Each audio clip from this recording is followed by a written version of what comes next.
So ayun no, what's up sa inyo mga Repap Pips? Ngayon, tuturo ko sa inyo kung paano tayo maglagay ng sticker. So yung idea ito is sariling technique ko lang to mga Repap Pips, walang nagturo sa akin. So nais ko lang na ibahagi sa inyo kung paano ako maglagay ng sticker na decal sa ating mga pairings.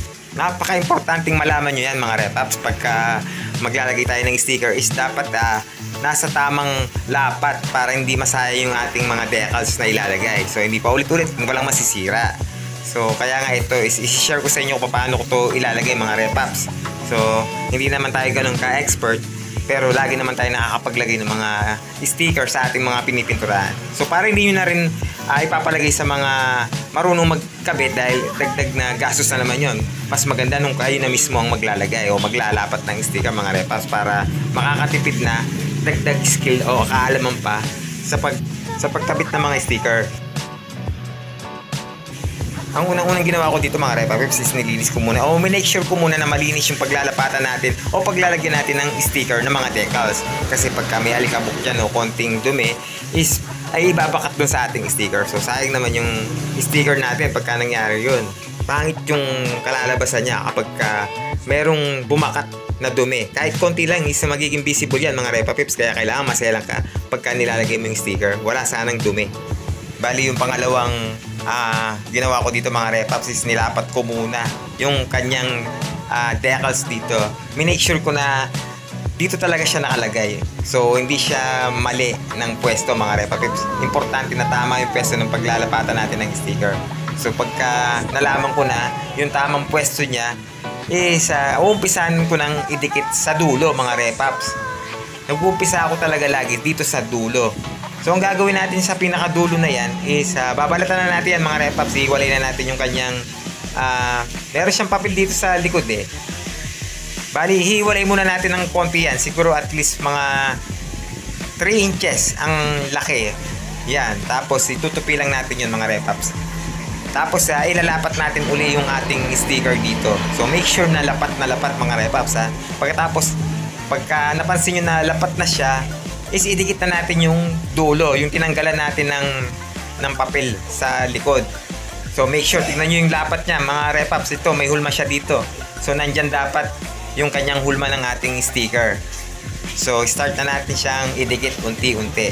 So pagka nadikit na natin ng ganyan mga Repaps, ito na yung pinaka importante dito. So ito na yung pangatlong moves mga Repaps. Halimbawa yan, nalagay na natin. So tatanggalin natin yan, nihilahin natin yung papel dito sa likod. So tingnan muna natin kung lumapat siya. So balik ganyan ang kalalabasan niya mamaya pagka natanggalan natin yung papel niya sa likod. So yan na, hihilahin lang natin yan mga Repaps. Tapos hindi natin yan tatanggalin ng buo. So unti-unti natin hihigayan. So ang paglapat yan mga Repaps is gitna. So ididiin nyo lang yung pinakagitna. Ito yan, pinakagitna mga Repaps. Tandaan nyo dyan kayo na mag-umpisa sa may gitna. Tapos hihimayin nyo lang kaliwat kanan o pababa pataas mga Repaps. Ganyan lang ha. Laging sa gitna mga Repaps. Ngayon kung napansin nyo na medyo may lukot is pwede nyo naman yan nilahin ulit. Pwede nyo naman yan ulitin. Yan o. Pwede natin ilahin ng paganyan mga Repaps. Tapos ulitin nyo na ipahid sa gitna. Pahiran nyo sa gitna. Gamit yung daliri nyo. Tapos kaliwat kanan uli. So dahan-dahan lang. Hanggang sa matapos na yan mga Repaps. So balik ganyan lang yan kasimple mga Repaps. Paano tayo maglagay ng ating mga decal sa ating mga pairings. So napakasimple lang di ba? So ulit-ulitin nyo lang yan mga Repaps.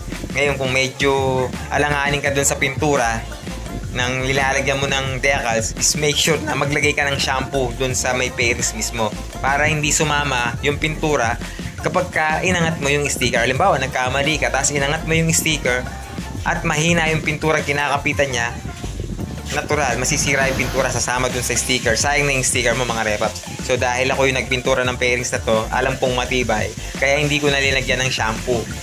So kahit hilahin ko ng paulit-ulit to is hindi sasama yung kanyang pintura dito mga Repaps. So yun lang ang maipapayo ko sa inyo. Bali kung meron ka pang tanong dyan mga Repaps o meron ka pang hindi naintindihan, pwede ka naman mag-comment dyan sa akin.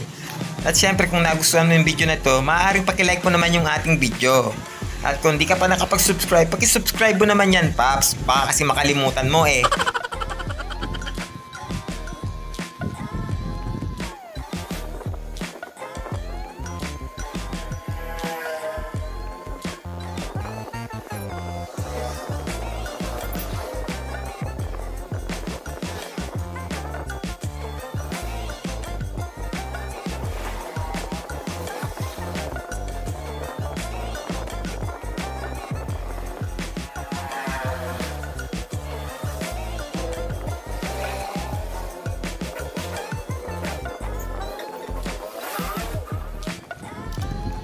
habol ko lang to mga repaps na kapag mayroong bubbles o may nagbubbles dun sa ating sticker is i-blade mo lang yan gamit yung cutter blade. Pagkatapos is palabasin mo dyan yung hangin na nagbubbles. So ganun lang yun mga repaps, napakasimple lang. Pero mas mainam pa rin kung walang bubbles habang dinidikit yung mga repapips. Iwasan nyo na magbubbles.